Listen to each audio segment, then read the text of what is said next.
आज के क्लास में हम लोग कॉलिगेटिव प्रॉपर्टी देखने वाले हैं। इससे पहले हम लोग कॉलिगेटिव प्रॉपर्टी से पहले ideal solution, non ideal solution complete कर चुके हैं। फिर उसके बाद हम लोग एजियोट्रॉप भी कंप्लीट कर चुके हैं। अब आज के क्लास में हम लोग क्या देखने वाले हैं, कॉलिगेटिव प्रॉपर्टी को देखने वाले हैं। तो सबसे पहले हम लोग कॉलिगेटिव प्रॉपर्टी को हम लोग डिफाइन करते हैं। कॉलिगेटिव प्रॉपर्टी क्या होता है, किसी सॉल्यूशन की वो प्रॉपर्टी जो उस सॉल्यूशन में present number of solute particle के रिलेटिव नंबर पे डिपेंड करे। रिलेटिव नंबर कहने का मतलब क्या हो गया, रिलेटिव नंबर कहने का मतलब हो गया कि सॉल्यूट और सॉल्वेंट के जो नंबर ऑफ पार्टिकल हैं, सॉल्यूट का जो जितना भी पार्टिकल प्रेजेंट है उसके जितने भी नंबर ऑफ मोल्स हैं या जितना भी उसका वेट है विथ रिस्पेक्ट टू सॉल्वेंट के मॉलिक्यूल, या कहो कि with respect to total number of solution के मॉलिक्यूल्स के रिस्पेक्ट में कितने नंबर प्रेजेंट है।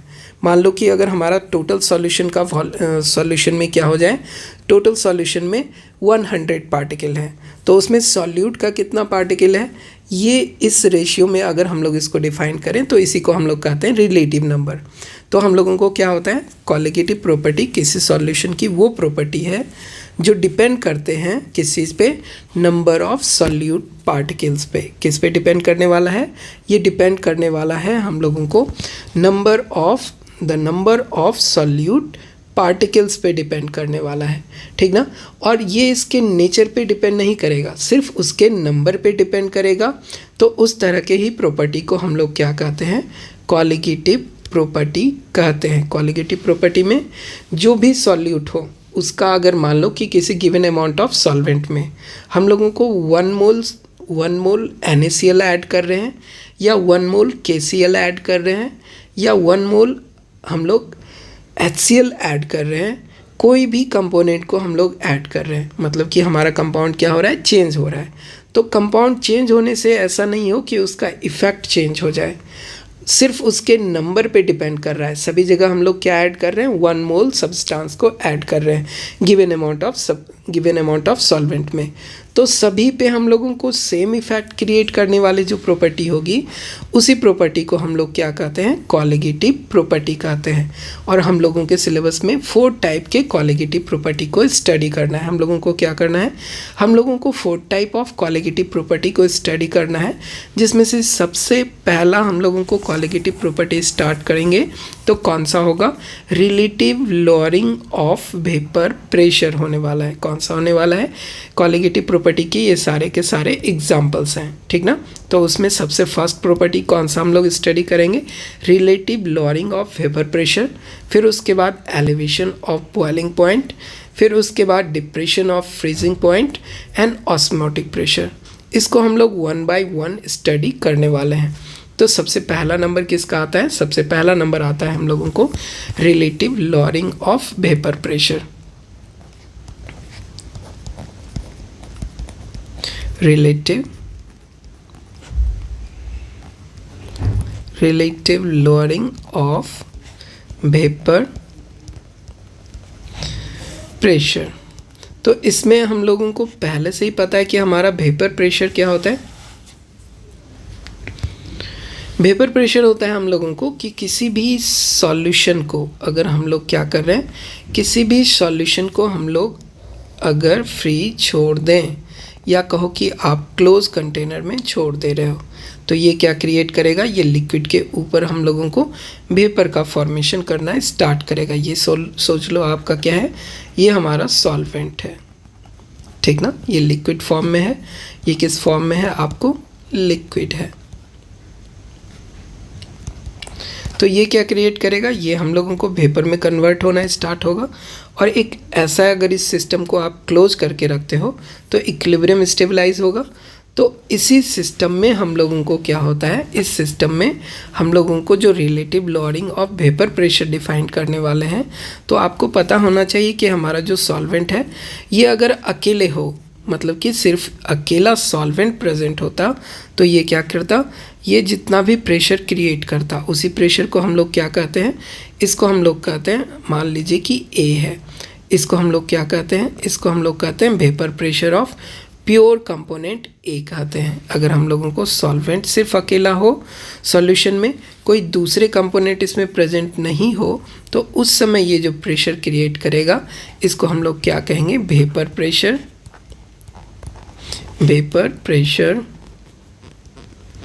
Vapour pressure of pure component,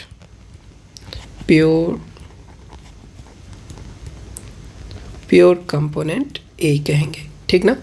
अब इसमें मान लीजिए कि अगर हम लोगों को ये अकेला है तो इसका प्योर वेपर प्रेशर क्या हो गया, इसको हम लोग एब्सोल्यूट वेपर प्रेशर भी कह सकते हैं, या इसको हम लोग कहते हैं vapour pressure of pure component A.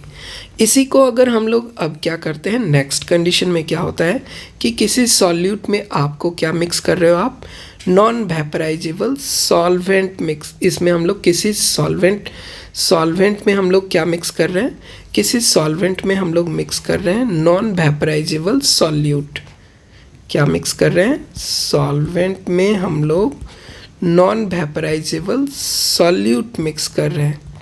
Non वेपराइजेबल क्यों, क्योंकि अगर इसके जो हम लोगों को कंपोनेंट हैं ये सॉल्वेंट से मोर वेपराइजेबल हो जाए, जनरली हम लोग इसको नॉन वेपराइजेबल ही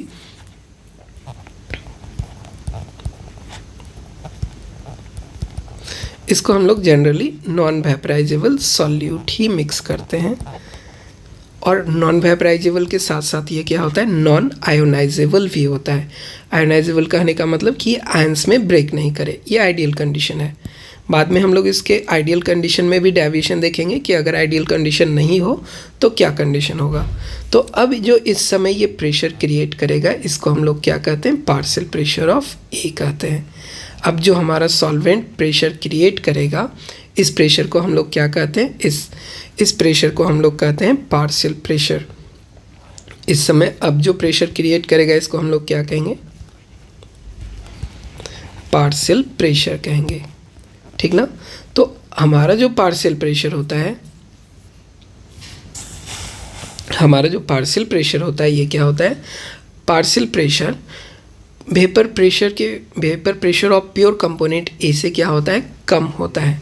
और इसको हम लोग पार्शियल प्रेशर को दिया कैसे जाता है, इसको हम लोग कैसे डिनोट करते हैं, ये हम लोगों को राउट्स लॉ से मिलता है। इसका हम लोगों को स्टेटमेंट किया था, partial pressure of solution in vapor phase is directly proportional to mole fraction of that component in solution। और इसी के साथ हम लोग क्या मल्टीप्लाई कर रहे थे, ये उसका डायरेक्टली प्रोपोर्शनल था। और इसी में हम लोग क्या कर रहे थे, इसको जब हम लोग प्रोपोर्शनलिटी कांस्टेंट को हटा रहे थे तो vapour pressure of pure component A into mole fraction लगा रहे थे, ठीक ना। तो अब हम लोगों को क्या देखने वाले हैं, हम लोग कैलकुलेट क्या करने वाले हैं, lowering of vapour pressure. Lowering, सबसे पहले तो लोअरिंग ऑफ वेपर प्रेशर देख कर चेक करेंगे ये क्या होगा, फिर उसके बाद रिलेटिव वाला टर्म को यूज़ करते हुए देखेंगे कि relative lowering of vapour pressure किसको कहेंगे हम लोग। तो सबसे पहले वेपर प्रेशर में चेंज क्या आ गया, ये हमारा फाइनल है, ये जो हमारा प्रेशर है फाइनल प्रेशर है। और हम लोगों को ये जो पहले प्रेशर था ये इनिशियल प्रेशर था। हमें पता है कि जो ये पहले वाला वैल्यू है, ये वैल्यू क्या था हमारा, इनिशियल वैल्यू लार्ज वैल्यू है। ये वैल्यू क्या है हमारा, ये वैल्यू लार्ज है, ये लार्ज वैल्यू है। तो अगर हम लोग चेंज कैलकुलेट करते हैं तो जनरली चेंज क्या कैलकुलेट करते हैं, फाइनल माइनस इनिशियल। लेकिन इसमें अगर हम लोग फाइनल माइनस इनिशियल करेंगे तो क्या होगा, निगेटिव साइन आएगा। तो हम लोग निगेटिव साइन से बचने के लिए क्या कर सकते हैं कि large value minus smaller value. तो उसमें जो हम लोगों को चेंज होगा हम लोग अंडरस्टूड करेंगे कि वो चेंज हम लोगों को निगेटिव साइन के साथ है, ठीक ना। तो हम लोगों को चेंज क्या होने वाला है, चेंज इन वेपर प्रेशर। ये हम लोगों को क्या है, ये कंडीशन है सेकेंड कंडीशन में कहो। और पहले का हम लोगों को वेपर प्रेशर क्या होगा, जिस समय अकेला कंपोनेंट ए प्रेजेंट होगा उस समय इसका पार्शियल प्रेशर क्या होगा, उस समय इसका पार्शियल प्रेशर होगा पी ए नॉट के बराबर होगा। ये कंडीशन फर्स्ट है, if only A is present, if only A is present. और ये कब हुआ, जब इसमें हम लोग कंपोनेंट बी को मिक्स किए, when B is also present, B is also present. B क्या हो गया हमारा, नॉन वेपराइजेबल सॉल्यूट, ये हमारा बी है, ठीक ना। तो हम लोग चेंज देखते हैं कि जो सॉल्वेंट है इसके वेपर प्रेशर में क्या चेंज आया है। तो change in vapour pressure, change in vapour pressure, यही हम लोग चेक करते हैं पहले।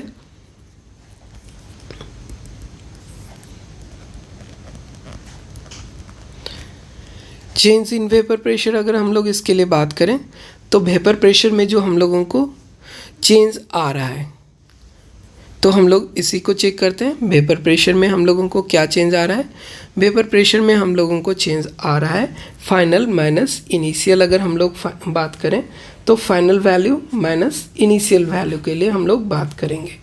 तो फाइनल वैल्यू हम लोगों को क्या है, फाइनल वैल्यू है हमारा, फाइनल वैल्यू में हम लोगों को क्या हो रहा है, फाइनल वैल्यू में हम लोगों को क्या हो रहा है, चेंज इन वेपर प्रेशर हम लोग कैलकुलेट कर रहे हैं। तो वेपर प्रेशर में जो चेंज है हम लोगों को इसमें क्या होगा, इनिशियली कंडीशन हम लोगों को PA0 था। अब जो हम लोगों को फाइनल कंडीशन है, फाइनल कंडीशन क्या हो रहा है, PA0, इसको हम लोग सिंपल क्या कह सकते हैं, इसको हम लोग सिंपल PA कह सकते हैं, पार्शियल प्रेशर ऑफ A कह सकते हैं।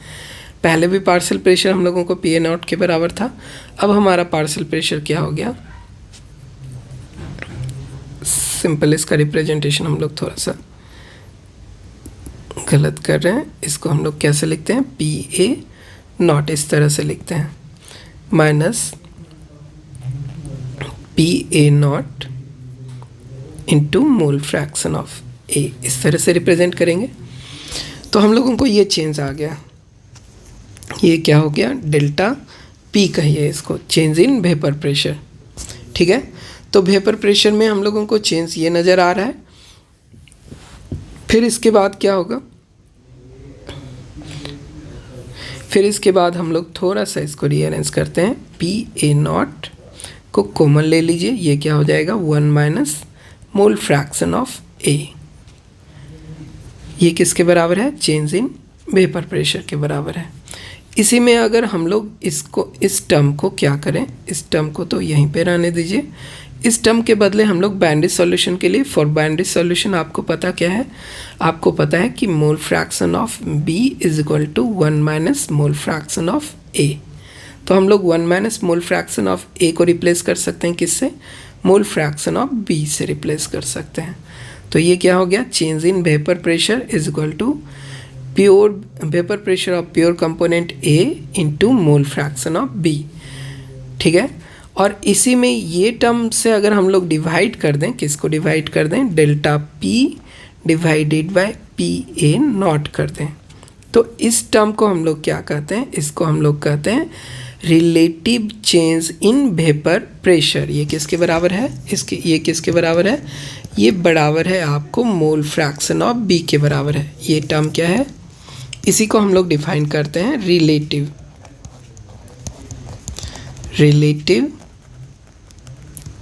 चेंज इन वेपर प्रेशर, ठीक है। और इसको हम लोग क्या कहते हैं, ये है हमारा मोल फ्रैक्शन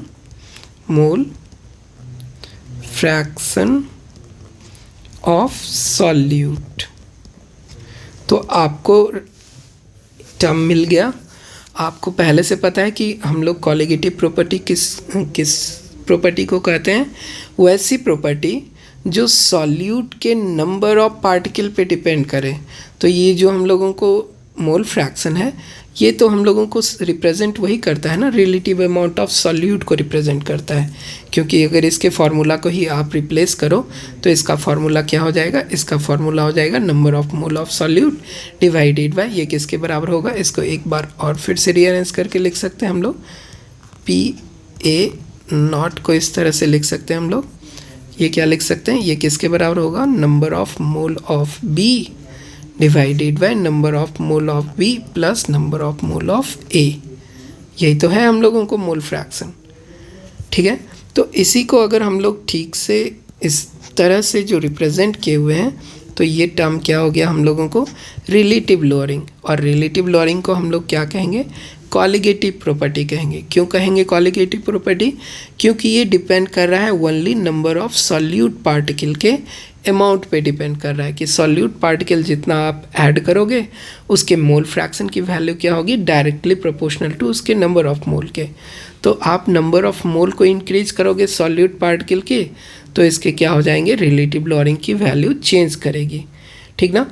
तो इसी तरह से हम लोग इसको क्या कहते हैं, इसको हम लोग कहते हैं कॉलिगेटिव प्रॉपर्टी 1 के लिए रिलेशन आ गया। क्या रिलेशन आ गया कि relative lowering in vapour pressure is directly proportional to, या कहो कि is equal to mole fraction of solute. ये किसके बराबर है, मोल फ्रैक्शन ऑफ सॉल्यूट। हम लोग क्या कह सकते हैं, relative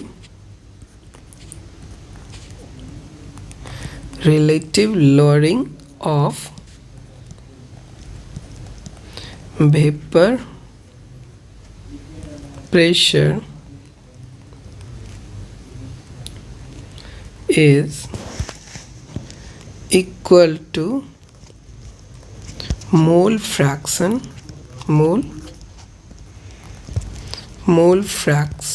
of solute। तो जब कभी भी आप लोगों को रिलेटिव लोअरिंग की वैल्यू दी हुई होगी, वो किसके बराबर होगा, सॉल्यूट के मोल फ्रैक्शन के वैल्यू के बराबर होगा। कहने का मतलब है इसकी वैल्यू आप लोगों को बिटवीन 0 to 1 के बीच का ही कोई वैल्यू आप लोगों को दिया जाएगा, ठीक है। अब इसी को हम लोग थोड़ा सा और ज़्यादा एक्सप्लेन कर सकते हैं कि फॉर डाइल्यूट सॉल्यूशन, ये क्या हो गया, ये जनरल टर्म के लिए है। और इसी में क्या हो जाए, आपको बिल्कुल डाइल्यूट सॉल्यूशन हो जाए, for very dilute solution, very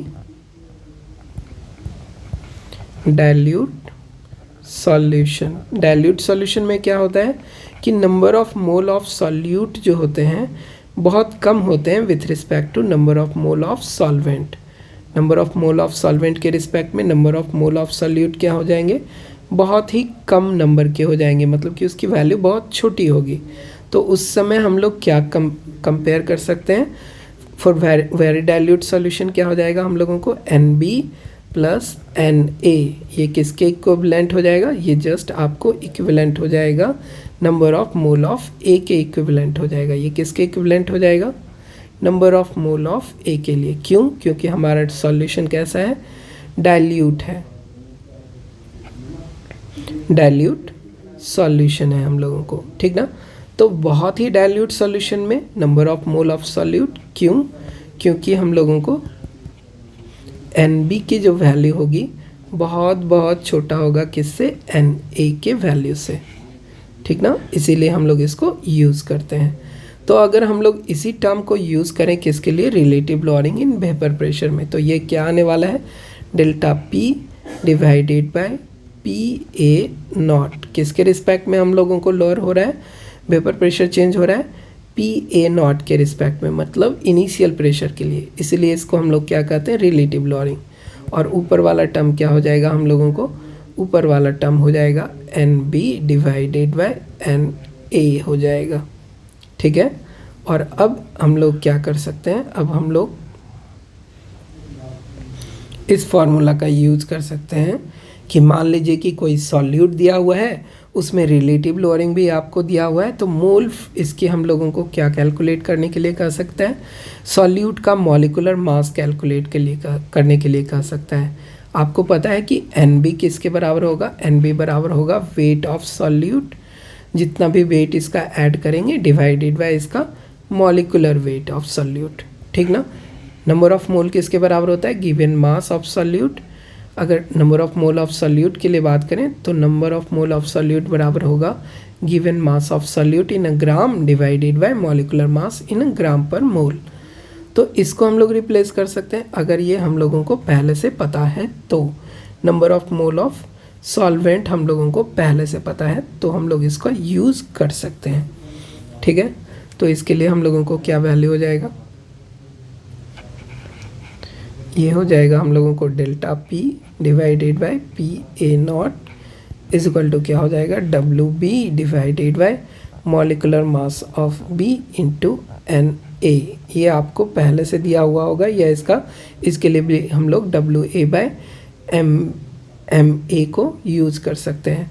तो इसको थोड़ा सा आप रीअरेंज कर लिए। मॉलिकुलर मास ऑफ B को हम लोग अगर फाइनल यहाँ पे निकालना चाह रहे हैं, ये किसके बराबर हो जाएगा, wait of solute divided by number of mole of A, और इसमें टर्म क्या हो जाने वाला है हम लोगों को, इसमें टर्म होने वाला है change in vapour pressure divided by PA0 को हम लोग ऊपर लिख सकते हैं, partial vapour pressure of pure component A represent कर सकते हैं। तो ये फॉर्मूला भी आपको कभी कभी यूज़ हो जाता है।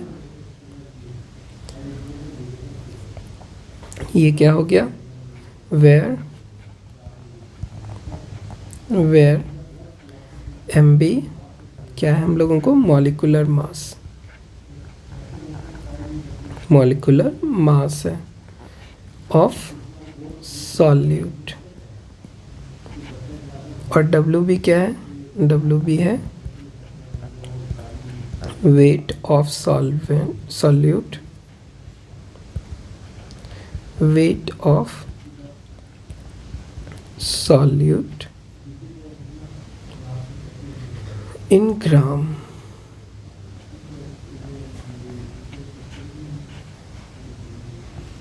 ठीक है, change in vapour pressure delta P क्या है हम लोगों को, चेंज इन वेपर प्रेशर है। ये सारे वैल्यू में से आप लोगों को, जैसे 5 वैल्यू है ना, तो इसमें कोई भी 4 वैल्यू दिया हुआ रहेगा और फिफ्थ वैल्यू आपसे पूछा जाएगा। PA0 क्या हो गया, vapour pressure of pure component A, vapour pressure of pure component